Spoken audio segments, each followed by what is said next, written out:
सांगली सातारा विधान परिषद निवडणुकीत 7 उमेदवारांचे अर्ज वैध.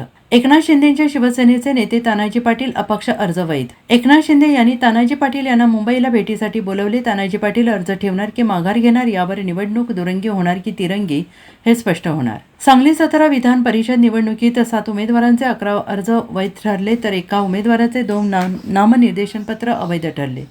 भाजपकडून धैर्यशील कदम, शरद पवार, राष्ट्रवादीचे अधिकृत उमेदवार म्हणून अभयसिंह जगताप यांचे अर्ज वैध ठरला आहे.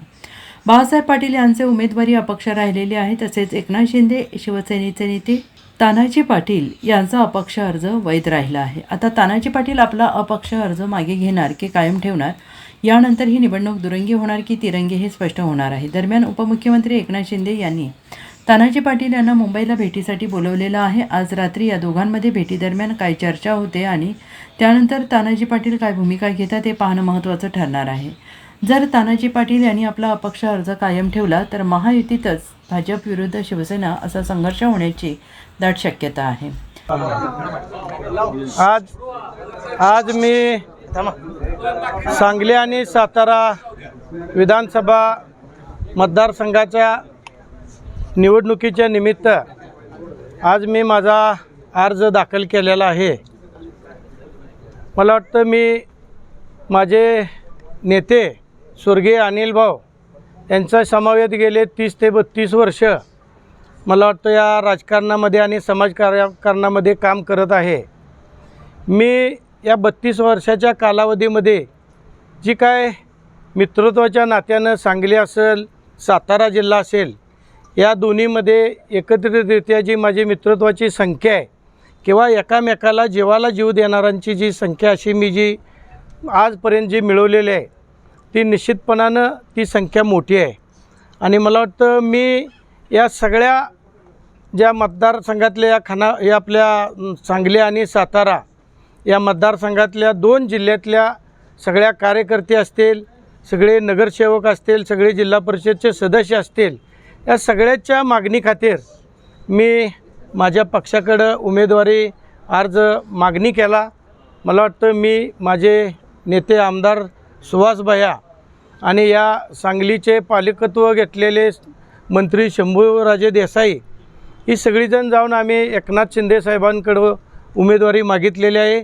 आणि शिवसेनेच्या वतीनं मी आज माझा इथं मला वाटतं अर्ज दाखल केलेला आहे.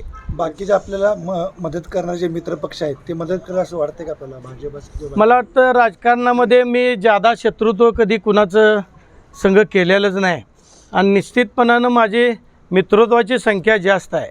त्यामुळं मी निश्चितपणानं मला जी सगळ्या पक्षाची लोकं आहेत ती मदत करतील अशी मी निश्चितपणाने अपेक्षा बाळगतो. महायुतीकडून नाही, दावा ही सगळी करतात, आम्ही दावा करतोय. आमची संख्या 120पर्यंत आहे दोन्ही जिल्ह्यामध्ये.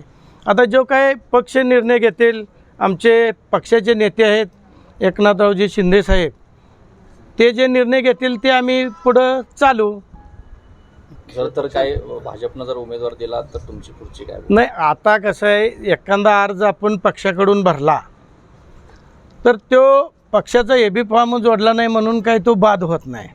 आता 10 सूचक लागतात आणि 10 सूचकाच्या मार्फत आपण अर्ज भरलेला आहे. मित्रत्वाची संख्या वाढली तर तो पुढे विषय आहे. शेवटपर्यंत आपण अर्ज ठेवणार नाही, अर्ज हा भरलाही ठेवण्यासाठीच भरलेला आहे. पण जुळण्या कशा असतात त्या जुळण्यावरती अर्ज ठेवायचा का नाही ती पुढं गणित असतात. आणि निश्चितपणानं मला वाटतं या 2 जिल्ह्यामध्ये माझी मित्रत्वाची संख्या जास्त आहे राजकारणामध्ये आणि एकामेकाला आम्ही मदतीला आलेला आहे. त्यामुळं मला वाटतं निश्चितपणानं जी मित्र आहेत ती माझ्या मदतीला आल्याशिवाय राहणार नाही. वेळ आली तर पट बदलण्याची तयारी आहे? नाही, असं काय नाही. ते आत्ता सध्या जर मी पक्षाकडून भरलेलं आहे, पक्षावर मी निष्ठेनं काम करतो आहे. मला वाटतं आमचे नेते सुहास भैया असतील, या मतदारसंघाचे ज्यांनी पालकत्व घेतले शंभूराजे असतील, आम्ही एकत्रित बसून एकनाथजी शिंदे साहेबांना आम्ही बोललेलं आहे की हा मतदारसंघ आपल्याला घ्यावा जेणेकरून मित्रत्वाची संख्या आपल्या शिवसेनेकडे जास्त आहे. त्यामुळं संख्याबळ गाठू शकतो आपण हे त्यांना आम्ही पटवून सांगितलेलं आहे. आणि निश्चितपणानं हा मतदारसंघ आम्हाला सुटेल असे आमची अपेक्षा आहे. शिंदे साहेब कोण? राष्ट्रवादी अजित पवार तर तुमच्यासोबत नाही, सगळ्या समावेतच आहेत. अजितदादांचे बी आहेत, बाकी इतर पक्ष जे आहेत आपल्या 2 जिल्ह्यामध्ये त्याच्यातही आपली मित्रत्वांची संख्या जास्त आहे. साताऱ्यातली नाराजी अजून कायम आहे शिवसैनिकांच्यामध्ये. आता तो विषय वरच्या लेवलला बसून होईल. शिवसेनेत नाराजी आहे, राष्ट्रवादीत आहे, पण वरची लेवलला काय निर्णय होईल त्या निर्णयाला बांधील राहून आपण पुढं काम करा. आपल्यासाठी bureau report SBN Marathi Sangli.